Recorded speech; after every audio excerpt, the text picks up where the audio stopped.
Біз дүниедегі нығметті көреміз. Алланың ақыретке қарай уәде етіп атқан рахымы көзге көрінбейді, ол солай жасаған. Бірақ сен иманмен көресің оны. Мысалы, адам намаз оқып жүріп, тек қана осы дүниеде жақсылық келе бере ме деп ойлауы мүмкін. Мысалы, ол Алла тағаланың махаббаты керісінше жұмыс жасайды. Пайғамбарымыз саллаллаху алейхи айтқандай, иза мата валадул ғабди, егер де бір құлдың баласы өмірден озып кетсе, шетінесе, біздің көзімізге көрінбейді не болып жатқан Алланың құзырында.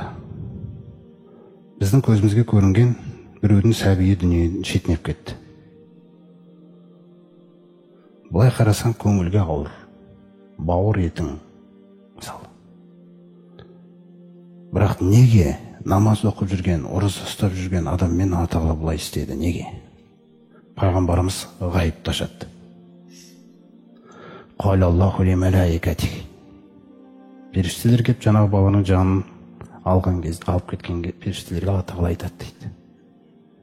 Қабаттум валада ғабди, құлымның сәбиін алып келдіңдер ме деп. Яғни жанын алдыңдар ма деп. Я Раббымыз, соны сөзді қосады. Пайғамбарымыз ашпаса біз білмейтін едік. Қабаттум самарата фуадихи, жүрегінің жемісін алып келдіңдер ғой, дейді. Ол білет сіздің не сезініп атқаныңызды. Сосын мәза қола ғабди, құлым не деп айтты дейді періштелерге. Хамидака вастаржаға, альхамдулилля деп айтты дейді. Және де инна лиллахи ва инна илайхи раджиғун деп Бақара сүресінде өткендей, расымен де біз Алланыкіміз. Ертелі кешпе бәріміз қайтамыз ғой бәрібір Аллаға. Бергені де өзінікі, алғаны да өзінікі ғой. Сол сөзді айтты дейді періштелер. Сонда жаңағы Аллах тағала жаңа періштелерге бұйрық береді екен. Убну байтан фил жаннати ли ғабди.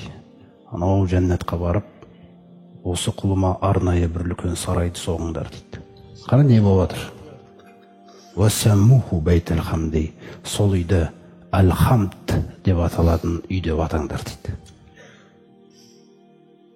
Алланың жаңағы сәбидің озып кетуі Алланың рахым екен бұл. Бұл ертең қиямет күні адамдар қиналған кезде жаңағы кісінің сәбиі жүгіріп келеді. Әке, ана деп жүгірткізіп келеді екен кәдімгідей. Сөйлеп жүгіріп келе жатыр кішкентай сәби бала. Маған болысуға рұқсат етті, әм болысуым қабыл болады деді деп. Адам ол кезде күллі балам осылай кетсе екен деп армандауы мүмкін сол күні. Сондықтан ақыреттің көзімен ойланыңдар дейді мұсылмандарға. Сендер ана дүниемен стандартымен жүргендер сияқты ойланбаңдар дейді. Сендермен мәміле мүлде басқаша дейді менің атам. Мәміле мүлде басқаша. Неге? Өйткені вал ахирату инда роббика лил муттақин дейді Алла тағала. Ақырет тек қана тақуа құлдарына арналған дейді. Көрдіңіз ғой. Мысалы бір мұсылман отбасы. Алла тағала оларға бір сәби сыйлады. Сол сәби сыйлағаннан кейін ол сәби мысалы кішкене науқас сырқат болып туды. Науқас сырқат болып туды жаңа бала. Ол Алланың рахымы, жәннәтің қасыңда тұр. Ол сенің жәннәтің, одан басқа нәрсе емес ол. Еді қайтесің, Раббың сені солай сүйсе қайтесің. Пайғамбарымыз саллаллаху алейхи айтып отыр ғой.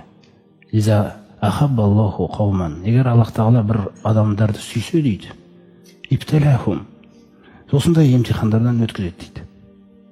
Фәмән радия фәләху рида.